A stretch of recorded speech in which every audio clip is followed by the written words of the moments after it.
আমরা অত্যন্ত আনন্দিত। জুলাই গণঅভ্যুত্থান পরবর্তী সময়ে অত্যন্ত উৎসবমুখর পরিবেশে শারদীয় দুর্গাপূজা সারা দেশব্যাপী পালিত হচ্ছে।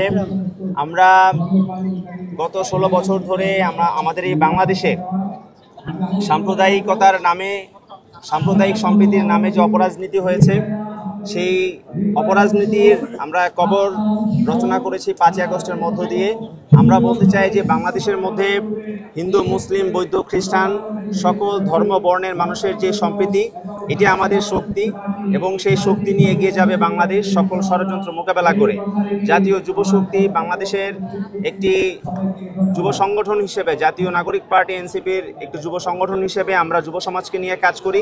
আমরা মনে করি সমাজের যে কোনো সংকট মোকাবেলা যুব সমাজ সবসময় তাদের জায়গা থেকে এগিয়ে আসে এবং যুব শক্তি এই দুর্গাপূজা উপলক্ষে সারা দেশব্যাপী তাদের মনিটরিং টিম গঠন করেছে।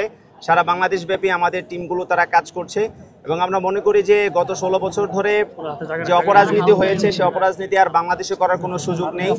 আপনারা ইতিমধ্যে লক্ষ্য করবেন যে বিভিন্ন জায়গাতে আমাদের এই শারদীয় দুর্গাপূজা উপলক্ষে বিভিন্ন ষড়যন্ত্রকারীরা তাদের ষড়যন্ত্র বাস্তবায়ন করার চেষ্টা করছে। তারা দেখানোর চেষ্টা করছে যে বাংলাদেশের মধ্যে সংখ্যালঘু সম্প্রদায় তারা অনিরাপদ। কিন্তু আমরা একটি কথা স্পষ্ট করে আমরা সরকারকেও বলেছি, এখনও আমরা বলছি যে বাংলাদেশে সংখ্যালঘু সম্প্রদায়কে নিরাপত্তা দেওয়ার দায়িত্ব বাংলাদেশের জনগণের। এটি শুধুমাত্র সরকারের দায়িত্ব নয় এবং সেই নিরাপত্তা আমাদের যে কোনো মূল্য হোক অবশ্যই প্রদান করতে হবে।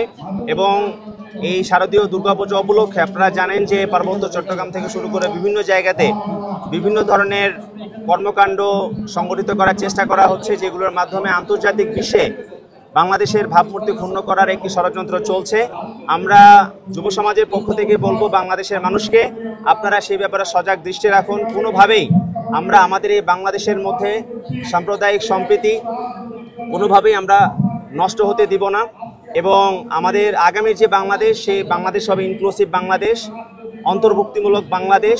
এই বাংলাদেশে আমাদের কোনো ধর্মের কোনো পরিচয় থাকবে না, আমাদের একটাই মাত্র পরিচয় হবে, সেটা হলো আমরা বাংলাদেশি। সেই বাংলাদেশের পরিচয় নিয়ে আমরা আগামীর বাংলাদেশ বিনির্মাণ করতে চাই।